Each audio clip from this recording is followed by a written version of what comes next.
Apakah kondisi suku bunga tinggi dan keadaan era higher for longer ini juga memberikan dampak terhadap minat transaksi di pasar modal Indonesia dan juga tentunya minat penggalangan dana korporasi? Karena data yang kami terima saat ini, kinerja penggalangan dana korporasi sepanjang tahun 2024 ini relatif jauh lebih rendah dibandingkan tahun 2023 kemarin.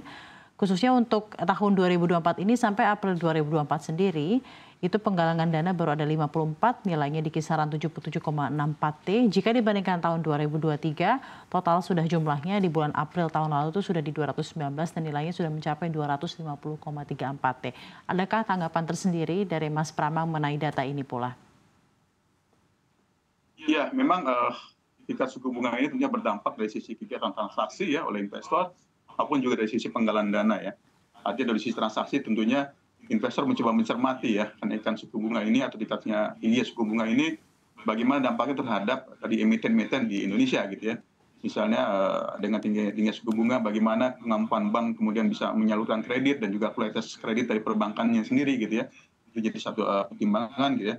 Kemudian juga terkait nilai tukar juga ya, ini juga jadi pertimbangan mungkin untuk perusahaan-perusahaan yang banyak melakukan transaksi import yang menggunakan valuta asing, tentunya ini berdampak juga dengan adanya nilai tukarnya ini ya.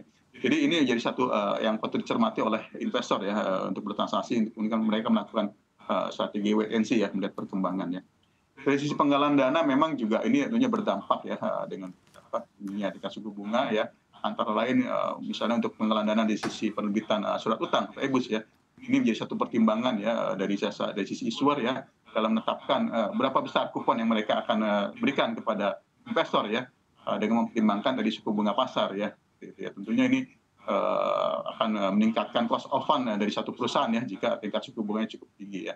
Itu yang mungkin menjadi satu concern yang memang dicermati oleh para penerbit.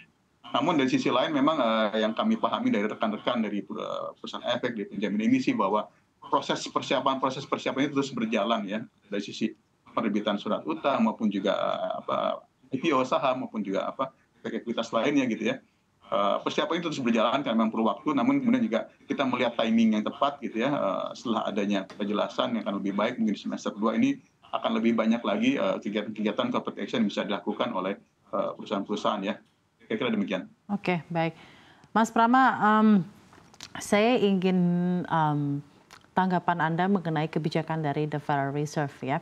Kalau tadi ada berekspektasi bahwa ya oke, BI tidak akan menaikkan lagi suku bunganya dan ini akan menjadi level terminal untuk BI. Jadi sembari menunggu The Federal Reserve nanti yang akhirnya akan berkesinambungan BI menurunkan suku bunga. Tapi bagaimana menurut Anda mengenai kebijakan dari Federal Reserve ini sendiri? Apakah akan ada penurunan suku bunga di tahun ini dari The Fed?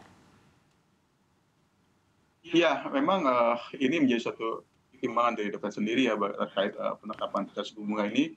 Iya, tadi disampaikan bahwa secara konsensus diharapkan terjadi penurunan gitu ya. Penurunan setidaknya sampai dengan 2 kali hingga pada akhir tahun ini ya. Tapi memang perlu diamati juga tadi antara lain seperti misalnya data payroll, kemudian juga data bagaimana inflasi gitu ya di US ini yang menjadi satu constraint juga ya untuk bisa The Fed melakukan penurunan suku bunga. Kita harapkan ya ini bisa terrealisasi ya karena memang sebenarnya dari awal tahun lalu, akhir tahun lalu sudah direncanakan ya ada penurunan suku bunga di tahun 2024 ini yang memang masih belum terrealisasi ya karena banyak faktor-faktor secara makro dan global juga yang berpengaruh ya. Tapi ya kita ya optimis ya bahwa kedepannya juga ini mudah-mudahan bisa terrealisasi sehingga berdampak juga ke pasar keuangan nasional ya dan juga tingkat suku bunga nasional bisa lebih diturunkan secara bertahap. Kira-kira demikian. Oke, baik. Terima kasih banyak. Tapi secara historikal sendiri dengan adanya era suku bunga tinggi ini, bagaimana sebenarnya pasar keuangan Indonesia akan bergerak? Kita ketahui ya suku bunga tinggi ini tidak terjadi sekarang saja. Kita pernah melewati masa-masa yang cukup getir dengan adanya era suku bunga tinggi di beberapa tahun lalu gitu ya. Bagaimana kinerja pasar keuangan Indonesia pada saat itu dan apakah di tahun 2024 sendiri ini Anda optimistis untuk pergerakan IHSG bisa menyentuh level-level yang cukup signifikan dalam hal penguatannya? Ya, memang ini satu kejadian memang sudah dibilang mungkin ya secara cyclical ya, memang sebelumnya pernah terjadi juga pada periode sebelumnya gitu ya, yang kita bisa lalui ya.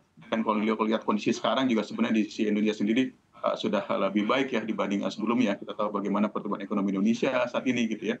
Tidak sangat baik maupun juga kinerja di pasar modal sendiri ya. Dari sisi kapitalisasi pasar, ya, HSG juga yang sudah lebih baik dibanding periode sebelumnya. Jadi kita sih optimis ya bahwa ini akan membaik ke depannya gitu ya. Tentunya kondisi-kondisi ini akan bisa kita lalui secara umum ya. Memang baik secara makro akan lebih baik lagi, dan juga secara nasional kita tahu secara ekonomi baik, secara politik ya kemudian proses-proses politik sudah berjalan selesai, tinggal bagaimana nanti mungkin bagaimana akhir pengangkatan ya dari dan juga pembentukan dari kabinet yang mungkin jadi satu pertimbangan juga nanti dari sisi investor ya. Nah ini mungkin jadi isu-isu yang mungkin nanti akan berjalan, dan kita optimis akan menjadi sentimen positif ke depannya bagi pasar modal Indonesia ya. Oke, kalau dari anggota API sendiri, bagaimana menghadapi tantangan yang begitu banyak ini di global secara makroekonomi dan juga tantangan-tantangan di pasar keuangan ini, agar kinerja anggota dari API dan juga untuk penggalangan dana korporasi tentunya bisa terjaga dengan baik sampai akhir tahun 2024, Mas Prama? Ya, memang kalau terkait penggalangan dana sampai akhir tahun 2024 sih kita melihat mungkin kalau dibanding tahun sebelumnya, kita tahu tahun 2023 terjadi peningkatan cukup signifikan ya, misalnya dari sisi perusahaan IPO ya mencapai 79 emiten baru gitu ya, di atas target dari Bursa Efek Indonesia sendiri. Tapi kita tahu memang tahun 2023 tersebut memang periode pasca pandemi, kemudian juga periode sebelum terjadinya pemilu gitu. Jadi banyak perusahaan melakukan corporate action di situ ya, dari sisi IPO maupun juga penerbitan surat utang juga gitu ya. Nah untuk kedepannya kami juga optimis, meskipun mungkin dari sisi jumlah penerbitan tidak sebanyak tahun 2023 gitu, tapi kami juga sudah mencermati dari target bursa sendiri sudah tumbuh dari target sebelumnya ya. Artinya misal dari sisi jumlah IPO ditargetkan ada 62 emiten yang baru gitu ya.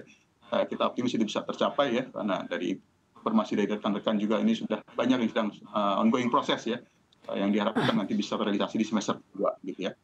Nah dari sisi strategi pelaku pasar sendiri ya untuk menjaga kinerjanya mereka di tengah pasar yang sangat volatile ini ya, memang juga mereka harus semakin lebih intens lagi untuk meningkatkan pendapatannya maupun juga dari sisi efisiensi biayanya ya.